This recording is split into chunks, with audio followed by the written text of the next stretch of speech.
Trump posta duas montagens, uma com ele, J.D. Vance e Marco Rubio fincando a bandeira dos Estados Unidos no território da Groenlândia e outro reunido com alguns líderes europeus, mostrando Canadá, Estados Unidos e Venezuela, além da Groenlândia, como território dos Estados Unidos.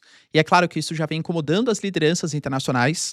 A gente teve, por exemplo, o Trump garantindo que se reuniu com Marco Rutte, presidente da OTAN, e reuniões vão acontecer às margens de Davos para discutir a situação do território da Groenlândia, mas a União Europeia já começa a se mobilizar, com críticas feitas pelo Macron, inclusive até alguns exposits, né? A gente teve o Trump compartilhando algumas mensagens que foram feitas ali pelo Macron, e a Alemanha também divulgando que a Europa tem sim capacidade de retaliação e que o Trump não pense que a economia dos Estados Unidos é independente da economia europeia e nem que a economia americana está tão boa. Porém, algumas informações um pouco mais perigosas, pelo menos para os interesses americanos, já dão conta que o grupo Five Eyes, compartilhamento de inteligência, não está tão forte como esteve no passado e existe até a possibilidade, segundo o político, da criação de uma OTAN alternativa, uma OTAN europeia, ignorando as ações americanas, pelo menos militares, no continente europeu. Será que os Estados Unidos vão conseguir quebrar a atual aliança militar que vigora desde 1949? Se vocês querem entender um pouco mais sobre esses assuntos, e muito mais também sobre geografia, geopolítica, atualidades, política, polêmicas, enfim. Tudo para você se manter sempre bem atualizado. Já se inscreve no canal, deixa seu like e compartilha esse vídeo, que o professor Ricardo conta muito com a sua ajuda. Belezinha? Pessoal, presta bastante atenção que nesse momento, e é por curtíssimo tempo, tá? Poucos cupons. O cupom 50Ricardo está te dando a possibilidade de, ao comprar seus dólares na Nomad, que são as melhores, a maior e melhor conta internacional do Brasil, ter acesso às melhores taxas do mercado e ainda ganhar 2% de cashback, limitado, claro, a $50, porque senão vai falir a Nomad, né? Não, brincando, vai não, tá? Mas é um benefício muito grande para você começar a diversificar suas posições. Nesse momento de tensão mundial, é momento eleitoral no Brasil, a gente sabe que o dólar, pelo menos eu penso, né, em relação ao passado recente, está com valor baixo, e a Nomad só tem benefício, tá? Baixa o aplicativo, é de graça, recomendo para vocês. Além de ter acesso, por exemplo, à possibilidade do Nomad Explore, que é o meu cartão de crédito sensacional, que vai te dar acesso a cashback em dólar a partir dos seus gastos aqui no Brasil, pontos que não expiram para trocar por produtos e serviços, além de acesso ao Nomad Lounge nas suas viagens internacionais. Sensacional, tá? QR Code na tela, cupom 50Ricardo, tem acesso à melhor conta internacional do Brasil. Tamo junto? Então bora lá pro vídeo, pessoal. Seguinte, como eu trouxe para vocês, o Trump, ele está em um modo on fire, né? Tô brincando aí, mas ele tá no modo bastante agitado, pelo menos nas suas mídias sociais e nas suas ações geopolíticas também. E ele compartilhou duas imagens. Uma imagem em que ele está reunido com líderes europeus, tem ali a Giorgia Meloni e tal, e ele apresenta um mapa, e nesse mapa está com a bandeira dos Estados Unidos, o território da Groenlândia, que convenhamos, ele já vem falando publicamente sobre isso, o território da Venezuela, que querendo ou não, claro que a Delcy Rodrigues, que está em coordenação com o Trump, está governando de acordo com os interesses americanos, mas colocar a bandeira, pô, isso é extremamente ofensivo, né? Imagina se fosse os Estados Unidos colocando a bandeira dos Estados Unidos no território brasileiro. Eu considero uma ofensa à soberania do país. E também no território do Canadá. Lembrando que lá durante o período eleitoral, o Trump falava que o Canadá ia ser o 51º estado americano, falando que o Canadá não controlava suas fronteiras, falando que o acordo, por exemplo, que regulava as fronteiras a partir dos rios que fazem fronteira entre Estados Unidos e Canadá, foram feitos de maneira errada, historicamente. Ou seja, mais uma vez, e o Steve Bannon vem falando sobre isso, o próximo alvo dos Estados Unidos, passado toda essa confusão com a Groenlândia, deve ser o território do Canadá. Além disso, ele também compartilha uma foto dele, o J.D. Vance e o Marco Rubio, fincando uma bandeira dos Estados Unidos no território da Groenlândia. Essa semana é uma semana muito decisiva sobre esses assuntos, porque estamos em meio a uma reunião em Davos, que é o Fórum Econômico Mundial. E claro que é para discutir coisas econômicas, mas temos uma pedra no meio do caminho, entre aspas, que é a presença do Trump e todas as suas ações geopolíticas. Então, muito possivelmente, grande parte dos debates vão ficar focados nas ações geopolíticas do governo americano. Pois bem, galera, nós tivemos declarações, por exemplo, do Trump, que ele se reuniu aliás, telefonou para o Mark Rutte, que é hoje o líder da OTAN, e ele falou que ele concordou com uma reunião entre diversas partes sobre a questão da Groenlândia.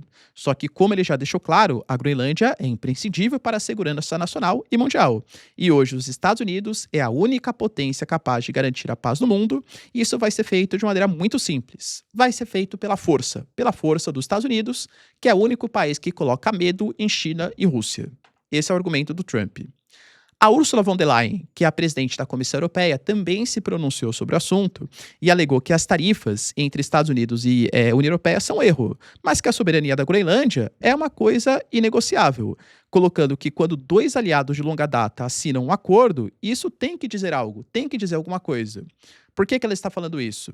Eu coloquei para vocês no vídeo de ontem, veja, tá bem completinho, que o Macron e a Irlanda do Sul, a República da Irlanda, né? A Irlanda do Sul não existe, né? Mas a República da Irlanda, estão dispostos a acionar o dispositivo chamado de bazuca comercial, que é um dispositivo aprovado pela União Europeia em 2023, que alega que quando o país pratica coerção comercial contra a União Europeia tem direito de responder, aplicando tarifas, impedindo, por exemplo, que pessoas da União Europeia invistam em ações em empresas americanas, dentre uma série de outros boicotes.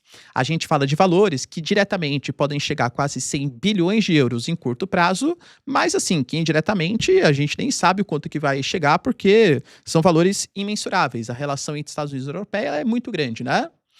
Por que ela está falando isso? Porque ela é uma das partidárias que defende que primeiro tem que se esgotar as relações diplomáticas para depois, em último caso, anunciarem essas tarifas. Os Estados Unidos e a União Europeia, lembrem-se bem, assinaram no ano passado, em julho, ou seja, pouco mais aí de 6 meses, né? Está em janeiro ainda, pouco mais de 6 meses, um acordo comercial em que a União Europeia aceitava sobre algumas sobretaxas, compraria energia dos Estados Unidos e ainda compraria uma série de equipamentos para tentar reduzir o déficit com os americanos. Lembrando que naquele momento já foi considerado um acordo muito pró-Estados Unidos. Alguns líderes europeus criticaram, alegando que a União Europeia estava baixando a cabeça para os anseios americanos e aceitando um acordo humilhante em relação aos Estados Unidos. Mas a União Europeia, até para não se indispor com o presidente americano, aceitou essas condições. Agora o Trump, por questão da Groenlândia, vai falar em 10%? Depois em 25% a partir de junho? Vai começar essa guerra, essa bazuca comercial? E enquanto eu gravava, realmente foi confirmado. O Parlamento Europeu ele congelou o acordo que foi assinado em julho do ano passado, já que os Estados Unidos não respeitaram a sua prerrogativa.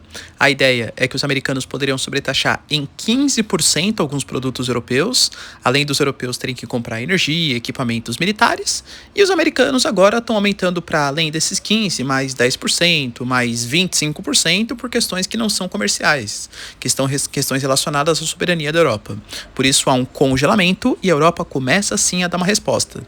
Lembrando que o dispositivo bazuca comercial ainda não foi colocado para jogo, só houve o congelamento do acordo que foi feito em meados do ano passado. Alguns líderes europeus, Giorgia Meloni e Ursula von der Leyen, estão falando que a negociação prévia é a melhor solução. A gente tem algumas figuras, como, por exemplo, o próprio Friedrich Merz, que é o chanceler da Alemanha, alegando que o governo dos Estados Unidos sabe que vão sim reagir os europeus. Que ele não quer isso, mas que ele pode fazer, já que a Alemanha vai defender os interesses europeus e os interesses alemães. A economia dos Estados Unidos não está indo também e isso está relacionado à sua política tarifária. Então fez uma espécie de ameaçinha. E convenhamos, é verdade, até acho que essa essa possível guerra de tarifas prejudica muito mais o continente europeu. Mas não pensem que a Europa é insignificante. A Europa tem um mercado consumidor absurdo, com grande poder aquisitivo e é um histórico aliado. Grande parte das empresas do Vale do Silício, que tem uma ligação muito forte com o J.D. Vance, que é o vice-presidente do Trump, não é à toa, tem grande parte dos seus fundos, dos seus recursos vindos da União Europeia. Vai bloquear isso? Vai bloquear investimentos europeus nos Estados Unidos? Os Estados Unidos sabem que isso seria um grande baque, mais uma vez ressalto, às vésperas de uma eleição super importante que vai renovar o Congresso americano, the midterm elections. O Trump não pode se dar o luxo de perder o controle das duas casas legislativas americanas, o Senado e a Câmara.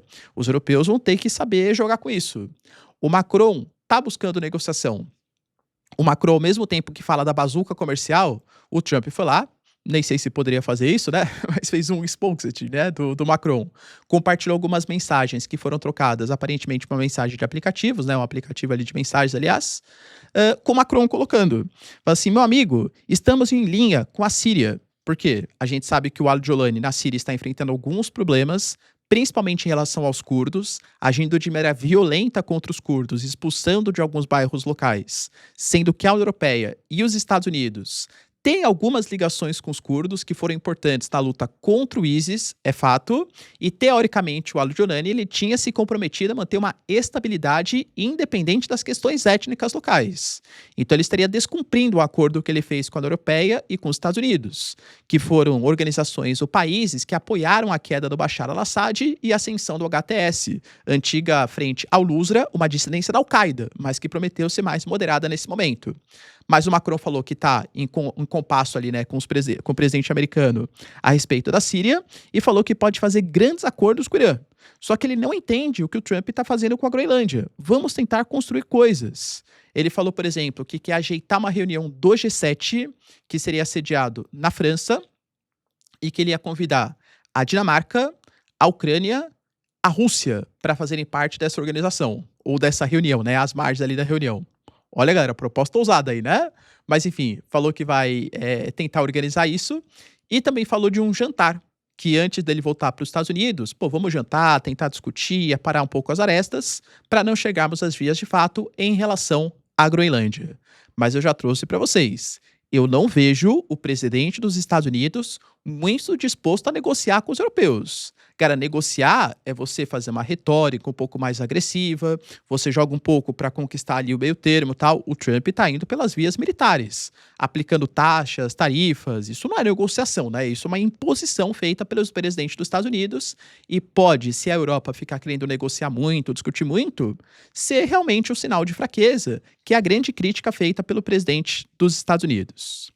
Até por isso, a gente teve algumas informações que foram compartilhadas pela mídia, tanto europeia como também dos Estados Unidos, alegando que alguns aliados da OTAN já não estão mais compartilhando informações sigilosas com os Estados Unidos. Vou dar um exemplo para vocês. Existe um mecanismo de compartilhamento de informações da inteligência de cada um dos países, que é o chamado The Five Eyes, com a presença ali do Canadá, dos Estados Unidos e de outros aliados regionais, inclusive, claro, o Reino Unido. Aparentemente, não há mais esse compartilhamento de todas as informações, porque como os Estados Unidos colocam que a presença de militares europeus na Groenlândia é um risco aos Estados Unidos, é o exército da OTAN, é o exército europeu, que é um risco ao exército americano. Eu vou compartilhar informações com o meu inimigo? Então, até dados da inteligência pararam de ser compartilhados sob o risco dos Estados Unidos utilizarem esses dados para aproveitar uma vantagem estratégica para fazer uma incursão no território da Groenlândia. Além disso, o político, mídia super importante, faz o que, creio eu, a Europa já deveria ter se movimentado há muito tempo para fazer. Ou nacionalmente, ou como grupo mesmo, como a União Europeia, a criação de uma defesa comum, de um exército europeu. Eu até acho que pensar na segurança nacional de cada um dos países seria mais estratégico. Não dá para você ficar terceirizando o hard power. A gente tá vendo isso, né? Na Ucrânia, tá vendo isso nos países europeus, que são extremamente dependentes do poderio militar americano. A informação que o político coloca é que a coalizão dos voluntários já está sendo pensada com a inclusão da Ucrânia, porque a Ucrânia tem uma militarização muito recente, então entende bastante de equipamentos militares, claro, e também tem um know-how de uma guerra. A Ucrânia, convenhamos, tem muita expertise em guerra, né? Porque está passando uma guerra contra a Rússia há bastante tempo. Essa coalizão dos voluntários, inicialmente seria um órgão à parte da OTAN, com a presença de Alemanha, de França, de Itália, e que se de fato ela se desse certo e os americanos não voltassem atrás em relação às suas reivindicações frente à União Europeia, ou à Groenlândia, poderia funcionar sim como uma OTAN alternativa. A questão que eu coloco para vocês é que temos que tomar um pouco de cuidado, porque aparentemente eu estou crendo um pouco mais nisso pelas declarações feitas por alguns republicanos e quase todos os democratas, que isso não é uma política de Estado americano, isso é uma política de governo americano. O Gavin Newsom, que é o governador da Califórnia e que está participando do Fórum Econômico Mundial, falou que o Trump está fazendo os europeus de bobo e que os europeus devem se unir contra essas ações do presidente dos Estados Unidos. O Gavin Newsom deve ser é pelo menos um dos favoritos, a ser o candidato democrata às eleições presidenciais. Nem sei se ele vai ser eleito, claro, né? Mas, assim, se não continuar o MAGA, o J.D. Vance, o Marco Rubio, se for um falcão do Partido Republicano ou até mesmo democrata, talvez os Estados Unidos voltem atrás das suas ações. Mas, confiança quebrada não é fácil de voltar. Isso pode, sim, comprometer o futuro dos Estados Unidos. Será que os europeus finalmente vão criar uma alternativa à OTAN tão dominada pelos Estados Unidos? Deixa aí nos comentários, quero saber sua opinião. No mais, se vocês curtiram o vídeo, tamo junto, beijos, abraços e tchau, tchau.